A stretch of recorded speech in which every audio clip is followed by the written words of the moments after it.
ನಮ್ಮ ಕಾಂಗ್ರೆಸ್ ಪಕ್ಷದ ಮುಖಂಡರಾದ ಸೋನಿಯಾ ಗಾಂಧಿ ಅವ್ರ ಬಗ್ಗೆ ತಾವು ಏನು ಹೇಳಕ್ಕೆ ಇಷ್ಟಪಡ್ತೀರಾ? ಅವರೊಂದು ಚಾತುರ್ಯದ ಬಗ್ಗೆ, ಅವರೊಂದು ರಾಜಕಾರಣಿಗೆ ಯಾವ ರೀತಿ ಒಂದು ವ್ಯಕ್ತಿಗಳಿಗೆ ಒಂದು ವ್ಯಕ್ತಿತ್ವದಲ್ಲಿ ಬೆಲೆ ಕೊಡ್ತಾರೆ? ಸೋನಿಯಾ ಗಾಂಧಿಯವರು ನಮ್ಮ ಪ್ರಶ್ನಾತೀತ ನಾಯಕಿ. Okay sir.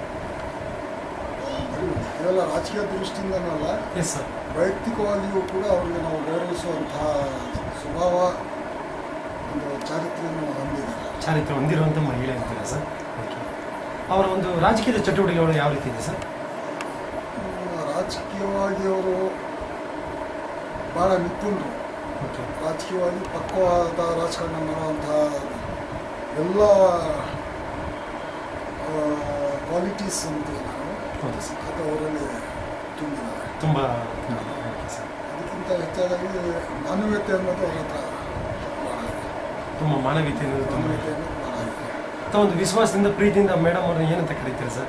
ತಾವು ಯಾವ ರೀತಿ ಮೇಡಮ್ ಅಂತ ಮೇಡಮ್ ಅವರಂತೆ ನಾವು ತಾವು ಬರ ಮಾಡ್ಕೊಂಡಿದ್ದೀವಿ. ಸೊ ತಾವು ಇಲ್ಲಿವರೆಗೂ ಒಂದು ಪಕ್ಷದಲ್ಲಿ ಎಷ್ಟು 40 ವರ್ಷಗಳಿಂದ ತಾವು ಕಾಂಗ್ರೆಸ್ ಪಕ್ಷದಲ್ಲೇ ಒಂದು ಸೇವೆ ಸಲ್ಲಿಸ್ತಾ ಇದ್ದಾರೆ. ಮುಂದೆ ಇದೇ ರೀತಿ ರಾಜಕೀಯದಲ್ಲಿ ಮುಂದೆ ಯಾವ ರೀತಿ ಒಂದು ಹೊಸ ಕಾರ್ಯಕ್ರಮಗಳನ್ನ ಕೈಗೊಂಡಿದ್ದೀರಾ?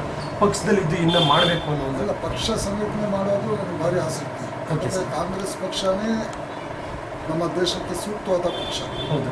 ಎಲ್ಲ ಭಾರತ ದೇಶದ ಅಖಂಡತೆ ಆಗಲಿ, ಸೌಹಾರ್ದತೆ ಆಗಲಿ, ಪರಸ್ಪರ ಯೋಜನೆಗಳು ಎಲ್ಲ ಹೊಂದಾಣಿಕೆ, ನಮ್ಮ ದೇಶದ ಅಖಂಡತೆ, ಸಮಗ್ರತೆ ಹಾಗೂ ಐಕ್ಯತೆಯನ್ನು ಕಾಪಾಡುವಲ್ಲಿ ಕಾಂಗ್ರೆಸ್ ಪಕ್ಷನೇ ಸರಿಯಾದ ಪಕ್ಷ. ಸೋನಿಯಾ ಗಾಂಧಿನೇ ಸರಿಯಾದ ನಾಯಕಿ. ಸೊ ತಮ್ಮ ಪಕ್ಷದಿಂದ ಹೊಸ ಯೋಜನೆ ತಾವು ಏನು ಮಾಡ್ಕೊಂಡಿದ್ದೀರಿ ಸರ್? ಈಗ ಮುಂದೆ ಈ ರೀತಿ ಮಾಡಬೇಕು ಅನ್ನೋ ಹೊಸ ಯೋಜನೆ ಅದಕ್ಕೆ ನಾವು ಏನಾಗುತ್ತೆ, ಒಂದು ರಾಷ್ಟ್ರೀಯ ಪಕ್ಷದಲ್ಲಿ ಇರೋದ್ರಿಂದ ನಮ್ಮ ಪಕ್ಷ ಏನು ಕಾರ್ಯಕ್ರಮಗಳನ್ನು ರೂಪಿಸುತ್ತೆ ಅದರಂತೆ ನಾವು ನಡ್ಕೊಳ್ಳುವಂಥದ್ದು ನಮ್ಮ ಧರ್ಮ. ನಾವು ನಡ್ಕೊಂತೀವಿ. ನಮ್ಮಿಂದ ಏನಾದ್ರು ಸಲಹೆ ಇದ್ದರೆ ಕಳಿಸ್ಕೊಡ್ತೀವಿ. ಇಂಥದ್ರಲ್ಲಿ ಸರಿಪಡಿಸ್ಕೊಳ್ಬೇಕು ಅಂತ ಸಲಹೆ ಕೂಡ ತಾವು ಕೂಡ ಸೊ ಇದೇ ರೀತಿ ನಿಮ್ಮ ಕಾಂಗ್ರೆಸ್ ಪಕ್ಷದಲ್ಲಿ ಸತತವಾಗಿ 40-45 ವರ್ಷಗಳಿಂದ ತಾವು ಸೇವೆ ಮಾಡ್ಕೊಂಡು ಬರ್ತಾ ಇದ್ದೀರಾ ಇದೇ ರೀತಿ. ಸೊ ಮುಂದೆ ಏನಾಗಬೇಕು ಅಂತ ತಮ್ಮ ಒಂದು ಇಚ್ಛೆ ಇದೆ ಸರ್? ಹೇಳ್ತಿಲ್ಲ, ಆಲ್ಮೋಸ್ಟ್ ನಮಗೆ ಏನಪ್ಪ ಅಂದರೆ ಅಧಿಕಾರ ಸಿಗಲೇಬೇಕು ಅಂತ ಏನಿಲ್ಲ. ಸಿಕ್ಕಿದ್ರೆ ನಮ್ಮ ಲೋಕಸಭಾ ಸದಸ್ಯರಾಗುವಂಥ ನೆಕ್ಸ್ಟ್ ಒಂದು ಲೋಕಸಭಾ ಚುನಾವಣೆಯಲ್ಲಿ ತಾವು ಪಾಲ್ಗೊಳ್ಳಬೇಕು ಅನ್ನೋ ಆಸೆ ಇದೆ. ಖಂಡಿತ ತಮಗೆ ನೆರವೇರಿಸುತ್ತೆ ಸರ್.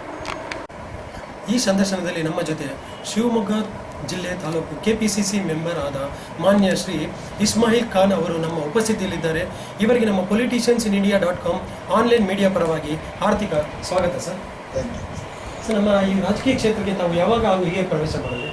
ನಾನು 1974 ಇಸ್ವಿಯಲ್ಲಿ 1974ರಲ್ಲಿ ಸ್ಟೂಡೆಂಟ್ ಲೀಡರಾಗಿ ನಾನು ನ್ಯಾಷನಲ್ ಕಾಲೇಜಿನಲ್ಲಿ student union vice president elect ಆಗಿದ್ದೆ. Okay sir.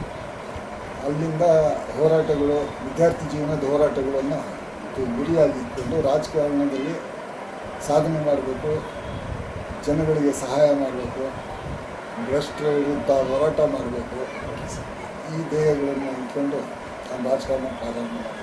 ರಾಜಕೀಯಕ್ಕೆ ಪ್ರವೇಶ ಸರ್, ತಾವು ರಾಜಕೀಯಕ್ಕೆ ಬರೋದಕ್ಕೂ ಮುಂಚೆ ಬೇರೆ ಯಾವುದಾದ್ರು ಸಂಘ ಸಂಸ್ಥೆಗಳಲ್ಲಿ ಕೆಲಸ ಕಾರ್ಯ ತಾವು ಮಾಡ್ತಾ ಇದ್ದಾರೆ? ನಾನು ಒಂದು ಮುಸ್ಲಿಂ ಎಜುಕೇಷನ್ ಸೊಸೈಟಿ ಅಂತ ಇತ್ತು, ಅದ್ರ ಕಾರ್ಯದರ್ಶಿಯಾಗಿ ನಿರ್ವಹಿಸಿದ್ದೆ ಕೆಲಸ.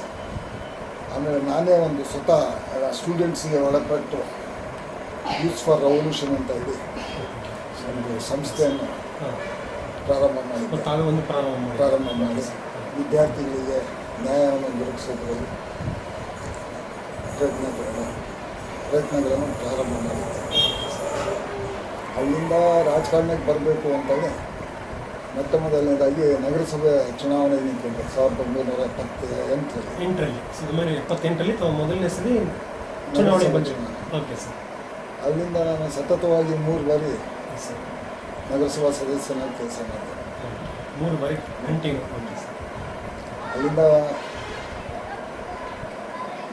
ನಗರಸಭಾ ಅಧ್ಯಕ್ಷ ಸ್ಥಾನಕ್ಕೆ ಚುನಾವಣೆಗೆ ಸ್ಪರ್ಧೆ ಮಾಡಿ ಗೆಲುವು ಸಿಗಲಿಲ್ಲ. ಆದ್ದರಿಂದ ಅಲ್ಲಿಂದ ಮತ್ತು ನಗರಸಭೆ ಬೇಡ ಅಂತೇಳಿ ಬಿಟ್ಟೆ. ಆಮೇಲೆ ಯೂತ್ ಕಾಂಗ್ರೆಸ್ ಪ್ರೆಸಿಡೆಂಟ್ ಆದ. ಅದಕ್ಕಿಂತ ಮುಂಚಿತವಾಗಿ NSU ಜನರಲ್ ಸೆಕ್ರೆಟರಿಯಾಗಿ ಜಿಲ್ಲೆಗೆ, ಆಮೇಲೆ NSU ಜಿಲ್ಲಾ ಅಧ್ಯಕ್ಷನಾಗಿ ಕೆಲಸ ಮಾಡಿದೆ. ಅಲ್ಲಿಂದ ನಂತರ ಇವತ್ತಿನ ಹೋಮ್ ಮಿನಿಸ್ಟರ್ KJ ಜಾರ್ಜ್ ಅವರು ಅಂದಿನ ರಾಜ್ಯ ಯುವಕ ಕಾಂಗ್ರೆಸ್ನ ಅಧ್ಯಕ್ಷರು. ಅವ್ರ ಪೀರಿಯಡ್ನಲ್ಲಿ ನಾನು ಜಿಲ್ಲಾ ಯುವಕ ಕಾಂಗ್ರೆಸ್ ಅಧ್ಯಕ್ಷನಾಗಿ ಅಧ್ಯಕ್ಷನಾಗಿ ಕೆಲಸ ಮಾಡಿದ್ದೆ. ನಗರಸಭೆಯಲ್ಲಿ ಬಡವರಿಗೆ ಸಹಾಯ ಮಾಡೋದು, ಅವರ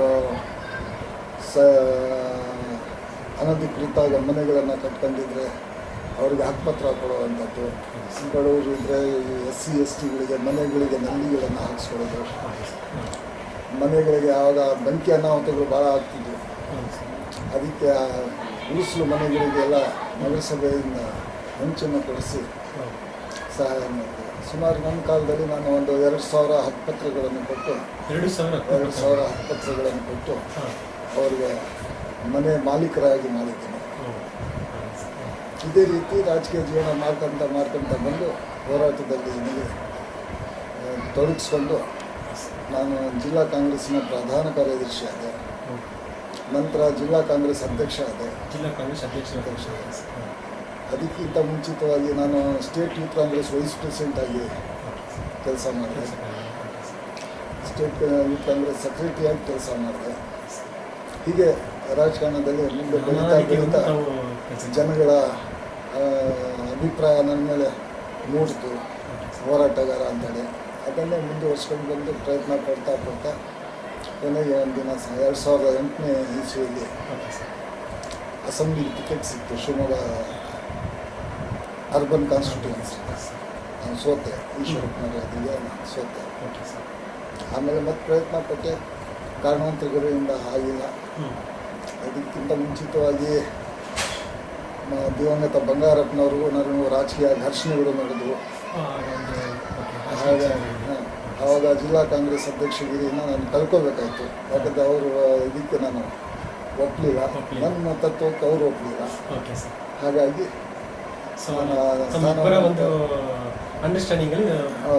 ಮಿಸ್ಅಂಡರ್ಸ್ಟ್ಯಾಂಡಿಂಗ್ ಅಂದರೆ ಪಾರ್ಟಿ ಬಿಡೋದು ಮಾಡೋದು ನನಗಿಷ್ಟ ಇರಲಿಲ್ಲ. ನಾನು ಕಾಂಗ್ರೆಸ್ ಬಿಟ್ಟು ಬೇರೆ ಕಡೆ ಹೋಗೋದು, ಅಧಿಕಾರದ ಆಲಸ್ಯ, ನನಗೆ ಆ ಥರ ಏನೂ ಇರಲಿಲ್ಲ. ಸೊ ಆ ಸಂದರ್ಭದಲ್ಲಿ ಕೃಷ್ಣ ಅವರ ಕೈಯಲ್ಲಿ ನಾನು KPCC ಜನರಲ್ ಸೆಕ್ರೆಟರಿ ಆಗಿ ಕೆಲಸ ಮಾಡಿದೆ. ಅಲ್ಲಿಂದ ಕೌಜಲ್ಗಿಯವರು ಬಂದರು, ಅವ್ರ ಹತ್ರ ಮಾಡಿದೆ. ಅಲ್ಲಂ ವೀರಭದ್ರಪ್ಪನವ್ರು ಬಂದರು, ಅವ್ರ ಜೊತೆಲಿ KPCC ಜನರಲ್ ಸೆಕ್ರೆಟರಿ ಆಗಿ ಕೆಲಸ ಮಾಡಿದೆ. ಕೃಷ್ಣ ಅವರ ಕಾಲದಲ್ಲಿ ನನಗೆ ಬ್ಯಾಂಗ್ಳೂರಿನ ಕಾಂಗ್ರೆಸ್ ಪಕ್ಷದ ಚುನಾವಣಾ ಅಧಿಕಾರಿ ಅಂತ ಮಾಡಿದರು. ಅದನ್ನು ಯಶಸ್ವಿಯಾಗಿ ನಡೆಸ್ಕೊಂಡು ಬಂದೆ. ಕೃಷ್ಣ ಅವರು ಅದಕ್ಕೆ ಅಪ್ರಿಷಿಯೇಟ್ ಮಾಡಿದರು. MLAs ಬ್ಯಾಂಗ್ಳೂರು MLAs ಎಲ್ಲ ಮೀಟಿಂಗ್ ಕೊಟ್ಟು ಅದರಲ್ಲಿ ನನಗೆ ಗೌರವವನ್ನು ಸಲ್ಲಿಸಿದ್ದಾರೆ. ಒಳ್ಳೆ ಕೆಲಸ ಮಾಡಿದ್ದೀನಿ. ಹೀಗೆ ರಾಜಕೀಯ ಪಯಣ ಮುಂದುವರಿಸ್ತಾ ಇಲ್ಲಿ ತನಕ ಬಂದಿದ್ದೀನಿ. ಈಗೇನಪ್ಪ, ಜನಕ್ಕೆ ಸಾಮಾನ್ಯರ ಜೊತೆಯಲ್ಲಿ ಜನಗಳ ಪ್ರತಿನಿಧಿ ಯಾವ ರೀತಿಯಲ್ಲಿ ಇರಬೇಕು, ಅದನ್ನು ತೋರಿಸ್ಬೇಕು ಅನ್ನೋದು ಒಂದು ಭಾರಿ ಹಂಬಲ ಇತ್ತು. ಆದರೆ ಅವಕಾಶ ಆಗಿಲ್ಲ, ನನ್ನ ಅದೃಷ್ಟ ಕುಲಾಯಿಸಿಲ್ಲ. ಹಾಗಾಗಿ ನಾನು ಗೆಲ್ಲಲಿಕ್ಕಾಗಿಲ್ಲ. ಅದನ್ನು ಸಾಬೀತುಪಡಿಸಲಿಕ್ಕೂ ಅವಕಾಶ ಸಿಗಲಿಲ್ಲ. ಸೊ ಇನ್ನು ಮುಂದೆ ನಿಮ್ಮ ಫ್ಯೂಚರಲ್ಲಿ ಈಗ ಪ್ರೆಸೆಂಟ್ ಒಂದು KPCC ಮೆಂಬರ್ ಆಗಿ ತಾವು ಒಂದು ಕಾರ್ಯನಿರ್ವಹಿಸ್ತಾ ಇದ್ದೀರಾ. ಇದೇ ರೀತಿ ಇನ್ ಕೇಸ್ ಫ್ಯೂಚರಲ್ಲಿ ಮುಂದೆ ತಾವು ಏನು ಆಗಬೇಕು ಅಂತ ಒಂದು ಮನದಾಳದಲ್ಲಿ ತಾವು ಒಂದು ಆಶಾಭಾವನೆ ಇದೆ ಸರ್? ಇಲ್ಲ, ಆ ವಿಚಾರದಲ್ಲಿ I like member of parliament. ಯಾಕಂದರೆ ಸರಿಯಾಗಿ ಹೋರಾಟ ಮಾಡುವಂಥ, ಜನಗಳಿಗೆ ಪರವಾಗಿ ಕಾನೂನುಗಳನ್ನು ಮಾಡುವಂಥದ್ದು, ನಡೀತಕ್ಕಂಥ ಅನ್ಯಾಯಗಳನ್ನು ತಡೆಗಟ್ಟಲಿಕ್ಕೆ ಕಾನೂನು ತರುವಂಥದ್ದು ಪಾರ್ಲಿಮೆಂಟ್ಗೆ ಸಾಧ್ಯ. ಆ ಆಸೆ ನನಗಿತ್ತು. ಇನ್ನೂ ದೇವರು ಅವಕಾಶ ಕೊಟ್ಟರೆ ಮೆಂಬರ್ ಆಫ್ ಪಾರ್ಲಿಮೆಂಟ್ ಆಗಬೇಕು ಅನ್ನೋದು ಒಂದು ಆಸೆ. ಯಾಕಂದರೆ ತಮ್ಮ ಒಂದು ಬ್ಯಾಕ್ಗ್ರೌಂಡ್, ತಮ್ಮ ಒಂದು ವರ್ಕ್ ರಿಪೋರ್ಟಲ್ಲಿ ತಾವು ಖಂಡಿತ ಆಗ್ಬೋದು ಸರ್. ತಾವು ಖಂಡಿತ ಆಯ್ತಿಲ್ಲ. ಸೊ ನಿಮ್ಮ ಒಂದು ಇಷ್ಟು ತಮ್ಮ youth Congress president, wise president, KPCC members, ಅಧ್ಯಕ್ಷರು ಕೂಡ ಆಗಿದ್ದಾರೆ, ಮುನ್ಸಿಪಾಲಿಟಿ ಕೌನ್ಸಿಲರ್ ಕೂಡ ಆಗಿದ್ದಾರೆ. ಇಷ್ಟೆಲ್ಲ ಕೆಲಸ ಕಾರ್ಯದಲ್ಲಿ ತಾವು ಜನ ಸದಾ ನೆನಪಲ್ಲಿ ಇಟ್ಕೊಳ್ಳೋಂಥ ಕೆಲಸ ತಾವು ಯಾವುದು ಭಾಳ ಮಹತ್ತರವಾದ ಕೆಲಸ ಅಂತ ಹೇಳಿದರೆ, ನಾನು ಹೇಳಿದೆ ಈಗಾಗಲೇ ಹೇಳಿದಾಗ ಮನೆಗಳಿಗೆ ಹಕ್ಕುಪತ್ರ ಕೊಟ್ಟಿದ್ದು ಏನು ಕೆಲಸ ಇದೆ, ಅದು ಭಾರಿ ಮಹತ್ವದ್ದು. ಹಿಂದುಳಿದ ಜನಗಳಿಗೆ, ಹೌದು, ಹಿಂದುಳಿದವರು, SC STs, ಅದು ಇರೆಸ್ಪೆಕ್ಟ್ ಆಫ್ ಜಾತ್ಯತೀತ. ಯಾವುದೇ ಜಾತಿ ಇರಲಿ, ಬಡವರು ಇರ್ಬೋದು, ಶ್ರೀಮಂತರಿಗಂತೂ ನಾನು ಯಾವತ್ತೂ ಮಾಡಿಲ್ಲ. ಬಟ್ ಬಡವರು, ಹಳ್ಳಿ ಜನರು, ಬಾಕಿ ಎಲ್ಲ ಬ್ಯಾಕ್ವರ್ಡ್ ಕ್ಲಾಸಸ್ ಜನ ಸ್ಲಮ್ಸ್ನಲ್ಲಿ ಜಾಸ್ತಿ ಅವರೇ ಇರೋದು. ಅವರು ಆಮೇಲೆ ಅನಧಿಕೃತವಾಗಿ ಕಟ್ಟಡಗಳನ್ನು ನಿರ್ಮಾಣ ಮಾಡುವಂಥವ್ರು ಬಡವರೇ, ಅಂಥವ್ರಿಗೆಲ್ಲ ಸಹಾಯ ಮಾಡಿದ್ದೀನಿ. 2,000 ಹಕ್ಕುಪತ್ರಗಳನ್ನು ಕೊಟ್ಟಿದ್ದು ನನಗೆ ಆ ಜನ ಈಗಲೂ ಶ್ಲಾಘಿಸ್ತಾರೆ, ನೆನಪು ಮಾಡ್ಕೊತಾರೆ. ಆಮೇಲೆ ಮನೆಗಳಿಗೆ ವೈಯಕ್ತಿಕವಾಗಿ ನಂಬಿಗಳನ್ನು ಕೊಟ್ಟಿದ್ದು, ಮನೆ ಗುಡಿಸು ಹೋಗ್ತವೆ ಅಂತೇಳಿ ಹಂಚುಗಳನ್ನು ಹಂಚಿದ್ದು. ಅದು ಅದಕ್ಕಿಂತ ಮಹತ್ವವಾಗಿ ನಗರಸಭೆಯಲ್ಲಿ ನನ್ನ ಹೋರಾಟ ಸದಾಕಾಲ ಆಯಿತು. ಅಗೇನ್ಸ್ಟ್ ಕರಪ್ಷನ್, ಭ್ರಷ್ಟಾಚಾರದ ವಿರುದ್ಧವಾಗಿ ನಾನು ಯಾವಾಗಲೂ ನನ್ನ ಹೋರಾಟ ಹಾಗೆ ಸಾಧ್ಯ ಇತ್ತು. ಅದು ನನಗೆ ತೃಪ್ತಿ ಕೊಟ್ಟಿದೆ. ಸೆಲ್ಫ್ ತೃಪ್ತಿ ಕೊಟ್ಟಿದೆ. ತಮ್ಮ ತುಂಬ ಒಂದು ಸಲ ಹೌದು. ಸರ್, ತಮ್ಮ ಒಂದು ರಾಜಕೀಯ ಚಟುವಟಿಕೆ ಯಾವ ರೀತಿ ಒಂದು ವರ್ಕ್ ಎಲ್ಲ ರಿಪೋರ್ಟ್ಸ್ ಯಾವ ರೀತಿ ವರ್ಕ್ ಮಾಡ್ತಾ ಇದೆ ಸರ್? ಯಾವ ಥರದ್ದು? ನಿಮ್ಮ ಒಂದು ಫೀಲ್ಡ್ ವರ್ಕ್ ಯಾವ ರೀತಿ ಇತ್ತು ಸರ್? ತಮ್ಮ ಒಂದು ಪಬ್ಲಿಕ್ಗೆ ಆಗಲಿ, ಸೊ ನಿಮ್ಮ ಜೊತೆ ಇರುವಂಥ ಅಧಿಕಾರಿಗಳ ಜೊತೆನೇ ಆಗಲಿ? ಅಧಿಕಾರಿಗಳಿಗೆ ಒಳ್ಳೆಯವ್ರಿಗೆ ಒಳ್ಳೆ ರೀತಿಯಲ್ಲೇ ನಾನು ಬಿಹೇವ್ ಮಾಡ್ತಿದ್ದೆ. Okay sir. ಸ್ವಲ್ಪ ಜನಕ್ಕೆ ತೊಂದರೆ ಕೊಡುವಂಥವ್ರಿಗೆ ನಾನು ತೊಂದರೆನೂ ಕೊಟ್ಟಿದ್ದೀನಿ. ತೊಂದರೆ ಜನಕ್ಕೆ ಯಾರು ತೊಂದರೆ ಕೊಡ್ತಾರೆ ಅವ್ರಿಗೆ ನಾನು ಯಾವತ್ತೂ ಸಹಿಸಿಲ್ಲ. ಓಕೆ. ನಮ್ಮ ಕಾಲದಲ್ಲಿ ಆಗ ಅಧಿಕಾರಿಗಳು ಒಳ್ಳೆಯವರು ಬಂದಿದ್ದಾರೆ, ಜನ ಸಮಸ್ಯೆಗಳನ್ನು ಸ್ಪಂದಿಸುವಂಥವ್ರು. ಕೆಲವರು ಜನಕ್ಕೆ ತೊಂದರೆ ಕೊಡುವಂಥವ್ರು ಬಂದಿದ್ದಾರೆ, ಬಟ್ ಅವರಿಗೆ ತೊಂದರೆ ಅಂತ ಹೇಳಿದರೆ ಅವ್ರಿಗೆ ಸರಿಪಡಿಸಿದ್ದೀನಿ. ಆ ರೀತಿ ಬಂದಂಥ ಅಧಿಕಾರಿಗಳಿಗೆ ಸರಿಪಡಿಸಿದ್ದೀನಿ. ಜನಗಳ ಜೊತೆಲಿ ಯಾವ ಥರ ಇರಬೇಕು ಏನು ಅಂತೇಳಿ. ಯಾಕಂದರೆ ರಾಜಕಾರಣ ಒಂದು ಅವಕಾಶ ಅದು. ಹೌದು ಸರ್. ಅದರಲ್ಲಿ ನಾವು ತಪ್ಪು ಮಾಡಿದವನಿಗೆ ಶಿಕ್ಷೆ ಕೊಟ್ಬಿಡೋದೇ ಮುಖ್ಯ ಅಲ್ಲ, ಅವನಿಗೆ ತಿದ್ದೋದು ಕೂಡ ನಮ್ಮ ಕರ್ತವ್ಯ ಆಗಿರುತ್ತೆ. ಅದರಲ್ಲೂ ಕೂಡ ನಾನು ಯಶಸ್ವಿಯಾಗಿದ್ದೀನಿ. ಅಂಥ ಅಧಿಕಾರಿಗಳಿಗೆ ಸಾಕಷ್ಟು ತಿದ್ದಿದ್ದೀನಿ, ಅವರು ಸರಿ ಹೋಗಿದ್ದಾರೆ. ಇವತ್ತು ನಾವು ಸಿಕ್ಕಿದ್ರೆ ಗೌರವದಿಂದನೇ ನೋಡ್ತಾರೆ. ಗೌರವ ಕೂಡ ಸೂಚಿಸ್ತಾರೆ. Okay sir. ಸರ್, ತಾವು ಒಂದು ಅಧ್ಯಕ್ಷ ತಂದೆಗಿದ್ದು ಎಲ್ಲ ಇಷ್ಟೆಲ್ಲ ಒಂದು ವರ್ಕು ಕೂಡ ತಮ್ಮ ಬ್ಯಾಕ್ಗ್ರೌಂಡಲ್ಲಿದೆ. ಸೊ ತಾವು ಒಂದು ಅಪ್ಲೈಸಲ್ಲಿ ಕೂತ್ಕೊಂಡು ಎಜುಕೇಷನ್ಗೆ ಸಂಬಂಧಪಟ್ಟ ಹಾಗೆ ನಿಮ್ಮ ಕ್ಷೇತ್ರದಲ್ಲಿ ಆಗಿರ್ಬೋದು, ನಮ್ಮ ಒಂದು ಡಿಸ್ಟಿಕಲ್ಲಿ ಆಗಿರ್ಬೋದು, ಯಾವ ರೀತಿ ಒಂದು ಎಜುಕೇಷನ್ ತಾವು ಸಂಬಂಧಪಟ್ಟ ಹಾಗೆ ಕೆಲಸ ಕಾರ್ಯಗಳು ತಾವು ಮಾಡಿ? ನಾನು ನನಗೆ ಅವಕಾಶ ಸಿಕ್ಕಿದಾಗ ಸ್ಕೂಲ್ ಬಿಲ್ಡಿಂಗ್ಸ್ ಏನಿದೆ, yes sir, particularly primary school buildings, primary schools, yes sir, ಅವಕ್ಕೆ ನಾನು ಮಹತ್ವವನ್ನು ಕೊಟ್ಟಿದ್ದೆ. Okay sir. ಮಹತ್ವ ಕೊಟ್ಟು ಆವಾಗ ಎಲ್ಲ ನಗರಸಭೆ ನಡೆಸ್ತಿತ್ತು ಸ್ಕೂಲ್ ಬಿಲ್ಡಿಂಗ್ಸ್ ಎಲ್ಲ. ಸ್ಕೂಲ್ ಬಿಲ್ಡಿಂಗ್ ರೂಮ್ಗಳನ್ನು ಕಟ್ಸ್ಕೊಳ್ಳೋವಂಥದ್ದು, ಟೀಚರ್ಸ್ ಹಿಂದಿದ್ದ ಕಡೆ ಟೀಚರ್ಸನ್ನು ಹಾಕಿಸೋವಂಥದ್ದು, ಮಕ್ಕಳಿಗೆ ಸಾಕಷ್ಟು ಜನಕ್ಕೆ ನಾನು ಇಂಥ ಶ್ರೀಮಂತ ಏನಲ್ಲ, ಆದರೂ ನನ್ನ ಕೈಯಿಂದ ಆದಷ್ಟು ಸಹಾಯ ಮಾಡಿ ಫೀಸು ಬೇರೆ ಪುಸ್ತಕಗಳನ್ನು ಕೊಡಿಸೋದು ಮಾಡೋದು ಆ ಕೆಲಸವನ್ನು ನಾನು ಮಾಡ್ತಿದ್ದೆ. ನನ್ನ ಕೈಯಿಂದ ಆಗ್ತಾ ಹೋದರೆ ಬೇರೆಯವ್ರಿಗೆ ಹೇಳಿ ಸಹಾಯ ಮಾಡಿಸ್ತಿದ್ದೆ, ಮಕ್ಕಳಿಗೆ ಸ್ಕೂಲಿಗೆ. ಆ ಥರ ಇತ್ತು. ಎಜುಕೇಷ್ನಲ್ ಇನ್ಸ್ಟಿಟ್ಯೂಷನ್ ಒಂದು ಓಪನ್ ಮಾಡೋಕ್ಕೆ ನಾನು ಹೋಗಿಲ್ಲ, ಯಾಕಂದರೆ ಅದು ಏನಾಗಿದೆ ಒಂಥರ ವ್ಯವಹಾರ ಮಾಡ್ದಂಗೆ ಆಗಿಬಿಡ್ತು. ಎಜುಕೇಷನ್ ಪೂರ ಕಮರ್ಷಿಯಲೈಸ್ ಆಗಿದೆ. ಹೌದು ಸರ್, ತುಂಬ ಈಗಿನ ತುಂಬ ಕಮರ್ಷಿಯಲ್ ಬಿಸ್ನೆಸ್ ಆಗಿಬಿಟ್ಟು ಇದನ್ನು ನಾನು ಆವಾಗಲೇ ಯೋಚನೆ ಮಾಡಿದ್ದೆ. ನಾನು ಕೂಡ ಜನಗಳ ಹತ್ರ ಬಯಸ್ಕೊಳ್ಳೋಂಥವ್ನು ಆಗಬಾರ್ದು ಅಂತೇಳಿ ಎಜುಕೇಷನ್ ಇನ್ಸ್ಟಿಟ್ಯೂಷನ್ ಯಾವುದು ನಾನು ಪ್ರಾರಂಭ ಮಾಡಿ ಹೋಗಿಲ್ಲ. ಪ್ರಾರಂಭ ಮಾಡಬೇಕು ಅನ್ನೋ ತಮ್ಮ ಒಂದು ಉದ್ದೇಶ ಇತ್ತು, ಪ್ರಯತ್ನನೂ ಪಟ್ಟೆ. ಆಮೇಲೆ ಯೋಚನೆ ಮಾಡಿದೆ, ಈ ಪ್ರೈಮರಿ ನರ್ಸರಿ ಸ್ಕೂಲ್ಗಳಿಗೆ ಡೊನೇಷನ್ ತೊಗೊಂಡು ಸೇರಿಸುವಂಥದ್ದು ಆ ಥರ ಬೇಡ ನನಗೆ. ಜನ ನಾಳೆ ಬೈಯೋದು ಬೇಡ, ಇವನು ಕೂಡ ನಮ್ಮ ಸೇವೆ ಮಾಡ್ತೀನಿ ಅಂತ ಬಂದು ಇವನು ಕೂಡ ನಮ್ಮ ಹತ್ರ ದುಡ್ಡು ತೊಗೊಂಡೇ ಇದ್ದಾನೆ ಅಂತ ದೋಷಾರ್ಪಣೆ ಮಾಡಬಾರ್ದು ಅಂತೇಳಿ ನಾನು ಅದನ್ನು ಇನ್ಸ್ಟಿಟ್ಯೂಷನ್ ಯಾವುದು ಸಂಸ್ಥೆಯನ್ನು ಪ್ರಾರಂಭ ಮಾಡಲಿಕ್ಕೆ ಹೋಗಿಲ್ಲ. ಮಾಡಿದವ್ರಿಗೆ ಸಹಾಯ ಮಾಡಿರೋರು ಸಹಾಯ. ಸೊ ಈ ರೀತಿ ತಾವು ಒಂದು ಎಜುಕೇಷನ್ ಬಗ್ಗೆ ಇಷ್ಟೆಲ್ಲ ವರ್ಕ್ ಮಾಡಿದ್ದಾರೆ. ಸೊ ಇದೇ ರೀತಿ ನಿಮ್ಗೆ ಸಂಬಂಧಪಟ್ಟ ಹಾಗೆ ನಿಮ್ಮ ಒಂದು ಕರ್ನಾಟಕ ಸ್ಟೇಟಿಗೆ ಸಂಬಂಧಪಟ್ಟ ಹಾಗೆ ಹಿಂದುಳಿದ ಜನಗಳಿಗೆ ತಾವು ಯಾವ ರೀತಿ ವರ್ಕ್ ಮಾಡಿದ್ದೀರಿ ಸರ್? ಅಂದರೆ ತುಂಬ ಬಡ ಕುಟುಂಬದಲ್ಲಿರೋರಿಗೆ, ಮನೆ ಮಠ ಇದೆ ಅಂತವ್ರಿಗೆ. ನೋಡಿ, ನಮ್ಮ ವ್ಯಾಪ್ತಿಯಲ್ಲಿ ನಾನು ನಮ್ಮ ಶಿವಮೊಗ್ಗ ನಗರ ಮುಖ್ಯವಾಗಿ, ಬೇರೆ ಕಡೆ ನಮ್ಮ ಜಿಲ್ಲೆಯಲ್ಲಿ ಕೂಡ ನಾನು ಆವಾಗ ಜಿಲ್ಲಾ ಮಟ್ಟದಲ್ಲಿ ಒಂದು ಲೀಡರ್ ಆಗಿ ಹಮ್ಮಿ ಹೊರಗೆ ಬಂದಿದ್ದೆ. ಆವಾಗ ಜನ ಯಾರು ಬರ್ತಾರೆ ಅವ್ರಿಗೆಲ್ಲರಿಗೂ ಸಹಾಯ ಮಾಡ್ತಿದ್ದೆ. ಯಾರೇ ಬಂದರೂ ಅವ್ರ ಪರವಾಗಿ ಹೋರಾಟ ಮಾಡುವಂಥದ್ದು, ಅವ್ರ ಕೆಲಸ ಕಾರ್ಯಗಳನ್ನು ಮಾಡೋದರಲ್ಲಿ ಸಹಾಯ ಮಾಡುವಂಥದ್ದು, ಅವ್ರಿಗೆ ಗೈಡ್ ಮಾಡುವಂಥದ್ದು, ಅವ್ರ ಕೆಲಸಗಳು ಯಾವ ಥರ ಮಾಡ್ಕೊಬೇಕು ಏನು ಅಂತದ್ದು ಆ ಥರ ಮಾಡ್ತಿದ್ದೆ. ರಾಜ್ಯ ಮಟ್ಟದಲ್ಲಿ ನಾನು ಆ ಥರ ಮಾಡಿಲ್ಲ. ಒಂದು ಸತಿ ಫಾರೆಸ್ಟ್ ಡೆವಲಪ್ಮೆಂಟ್ ಕಾರ್ಪೊರೇಷನ್ ಚೇರ್ಮನ್ ಆದ ಎಸ್.ಎನ್. ಕೃಷ್ಣ ಅವರ ಅಧಿಕಾರಾವಧಿಯಲ್ಲಿ ಎಷ್ಟು ವರ್ಷಗಳ 3 ವರ್ಷ ಚೇರ್ಮನ್ ಆಗಿದ್ದೆ. 3 ವರ್ಷದ ಆ ಚೇರ್ಮನ್ ಇದರಲ್ಲಿ ನಾನು ಪಬ್ಲಿಕ್ಕಿಗೆ ಸಹಾಯ ಮಾಡುವಂಥದ್ದು ಅದರಲ್ಲಿ ಆ ಥರದ್ದು ಏನು ಇರಲಿಲ್ಲ. Okay sir, work report. Corporation ಮಾತ್ರ ಲಾಸ್ ಅಂತ ಹೇಳ್ತಿದ್ರು. ಹ್ಮ್. ಅದನ್ನು ಕೊನೆಗೆ ನಾನು ಇಲ್ಲೇ ಟೈಮ್ನಾಗೆ 4 ಕೋಟಿ ರೂಪಾಯಿ ಲಾಭಕ್ಕೆ ತಂದು ನಿಲ್ಲಿಸಿದ್ದೆ. ಅಂದ್ರೆ ಲಾಸು ಅಂತ ಬರ್ತಾ ಇದೆ ಅನ್ನೋ ಒಂದು ಟೈಮಲ್ಲಿ ತಾವು ಲಾಭ ಅನ್ನೋದನ್ನ ನಾನೇ ಚೇರ್ಮನ್ ಆದ ತಕ್ಷಣ ಒಂದು 6 ತಿಂಗಳೊಳಗೆ ಹಾಂ ಆ ಕಾರ್ಪೊರೇಷನ್ನ ಮುಚ್ಚಬೇಕು, ಬೇಕಾಗಿಲ್ಲ, ಸರ್ಕಾರಕ್ಕೆ ನಷ್ಟ ಆಗ್ತಾ ಇದೆ, ಹಾಂ ಈ ಕಾರ್ಪೊರೇಷನ್ ಅವಶ್ಯಕತೆ ಇಲ್ಲ ಅಂತ ಹೇಳಿ ನಾನೇ ಪ್ರಾರಂಭ ಮಾಡಿದ್ದೆ.